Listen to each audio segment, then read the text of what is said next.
Cake வகைகளில் புற்றுநோயை உருவாக்கும் ரசாயனங்கள் அதிக அளவில் இருப்பதாக கர்நாடகாவில் உணவு பாதுகாப்புத்துறை நடத்திய ஆய்வில் தெரியவந்துள்ளதாக தகவல் வெளியாகியுள்ளது. கர்நாடக உணவு பாதுகாப்பு மற்றும் தரத்துறை மாநிலம் முழுவதும் 235 கேக் மாதிரிகளை பரிசோதனை செய்தது.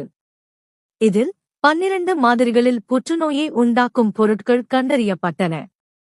குறிப்பாக பிளாக் பாரஸ்ட், பைனாப்பிள் மற்றும் ரெட் வெல்வெட் கேக்குகளில் அதிக அளவில் செயற்கை நிறங்கள் பயன்படுத்தப்பட்டது தெரியவந்துள்ளது.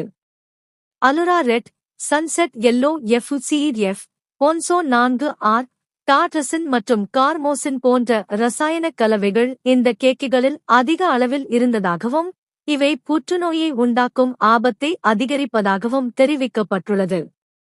விதிமுறைகளை கடைபிடிக்காத பேக்கரிகள் மீது கடும் நடவடிக்கை எடுக்கப்படும் என்றும் எச்சரிக்கை விடுக்கப்பட்டுள்ளது. இதுகுறித்து கருத்து தெரிவித்துள்ள கர்நாடக சுகாதாரத்துறை அமைச்சர் தினேஷ் குண்டுராவ், இந்த விஷயத்தில் அனைவரும் விழிப்புணர்வுடன் செயல்பட வேண்டும் என்று எச்சரிக்கப்பட்டுள்ளதாக குறிப்பிட்டார்.